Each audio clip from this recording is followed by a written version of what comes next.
Դուք առաջադրվել եք մի շատ կարևոր հանձնաժողովում, որը հանրային վերահսկողություն է իրականացնելու պետական միջոցների նկատմամբ և ընդդիմադիր հայացքներ ունեցող և ոչ ընդդիմադիր հայացքներ ունեցող քաղաքացիների միջոցների նկատմամբ։ Մի ահռելի բաժին այդ միջոցներից պետությունը հատկացնում է հանրային հեռուստաընկերությանը, կրկնում եմ հանրային, ոչ թե իշխանական, և 18 թվականից ի վեր այդ միջոցները աճի միտում ունեն։ Եթե օրինակ 19 թվականին 6 միլիարդի էր հասնում հատկացումը, 25 թվականին 8.4, 26 թվականին 8.3 միլիարդ, միտումը ակնհայտ է և բավականին խոշոր գումարի մասին է խոսքը, բայց ինչ ենք մենք արձանագրում, հանրային հեռուստաընկերությունը ձեր իշխանության օրոք վերածվել է իշխանության սպասարկու քարոզչամ մեքենայի։ Այս խորհրդարանում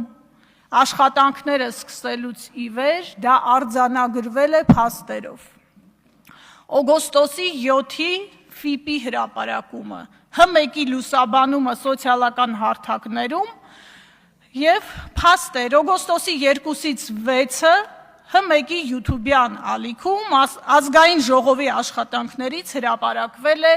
60 տեսանյութ, դրանցից միայն 3-ն է նվիրված եղել ընդդիմությանը։ Եղել է Facebook-ում 70 տեսանյութ, որոնցից միայն 2-ն է առնչվել ընդդիմադիր պատգամավորների ելույթներին։ ՖԻՊ-ի եզրակացությունը, որ հանրային հեռարձակողը իր եթերում և սոցիալական ցանցերում ըստ էության անհամարժեք է լուսաբանել իշխանությանը և ընդդիմությանը խորհրդարանում։ Սա ուղղակի մի դրվագ է, որը ի ցույց է դնում այն, որ Հ1-ը դուք դարձրել եք քարոզչամեքենա։ Իդեպ 2018 թվականին Նիկոլ Փաշինյանը, երբ ընդդիմադիր էր, խոսում էր պետական հեռարձակողների կողմից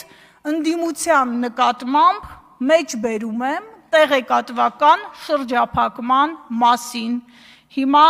հարց եմ ուղղում ձեզ, նորմալ եք համարում տեղեկատվական շրջափակումը 2026 թվականին։ Դիտարկում հետընտրական գնահատական ԵԱԿ ԺՄԻԳ-ը իր զեկույցում անդրադարձել է հանրայինի լուսաբանմանը և արձանագրել ակնհայտ կողմնակալ լուսաբանում նախընտրական շրջանում։ Շեշտադրել է, որ հիմնականում ընդդիմադիր ուժերը Հ1-ի լուրերի թողարկումներում ներկայացվել են բացասական կոնտեքստում, իշխանությունը հակառակը ներկայացվել է դրական կոնտեքստում։